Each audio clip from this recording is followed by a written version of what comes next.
I am Malens, and I come from the richest country in the world. It is located in the richest continent in the world, in the west of the richest continent. My country is called Sierra Leone.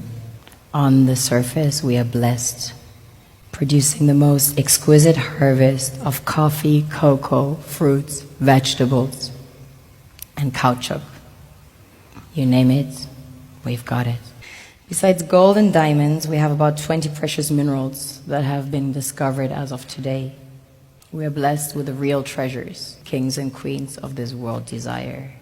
Of course, the West needs Africa's resources to power airplanes, cell phones, computers, and engines.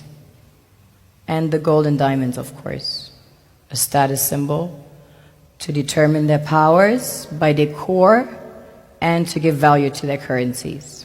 One thing that keeps me puzzled, despite having studied finance and economics at the world's best universities, the following question remains unanswered. Why is it that 5,000 units of our currency is worth 1 unit of your currency, where we are the ones with the actual gold reserves? It's quite evident that the aid is in fact not coming from the West to Africa, but from Africa to the Western world. The Western world depends on Africa in every possible way, since alternative resources are scarce out here. So how does the West ensure that the free aid keeps coming?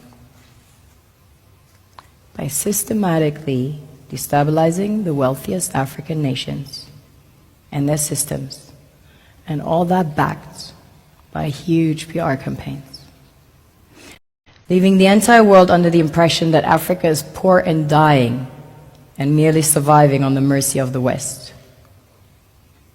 Well done, Oxfam, UNICEF, Red Cross, Life Aid, and all the other organizations that continuously run multi-million-dollar advertisement campaigns depicting charity porn to sustain that image of Africa globally.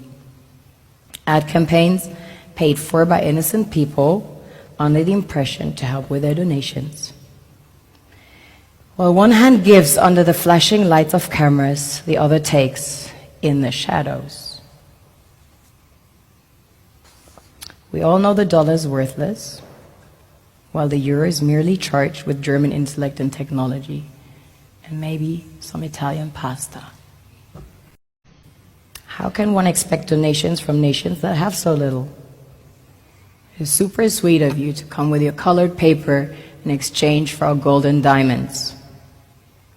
But instead, you should come empty-handed, filled with integrity and honor. We want to share with you our wealth and invite you to share with us. The perception is that a healthy and striving Africa would not disperse its resources as freely and cheaply, which is logical.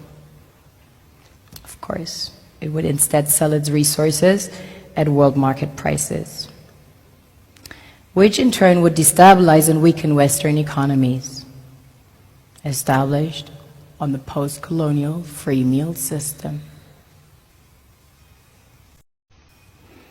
Last year, the IMF reports that 6 out of 10 of the world's fastest growing economies are in Africa, measured by their GDP growth. The French Treasury, for example, is receiving about $500 billion year in, year out, in foreign exchange reserves from African countries based on colonial debt they forced them to pay.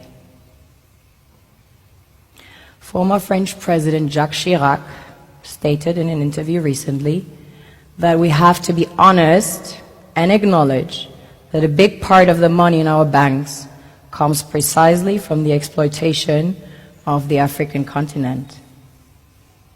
In 2008, he stated that without Africa, France will slide down in the rank of a third world power. This is what happens in the human world, the world we have created. Have you ever wondered how things work in nature? One would assume that in evolution the fittest survives, However, in nature, any species that is overhunting, overexploiting the resources they depend on as nourishment, natural selection would sooner or later take the predator out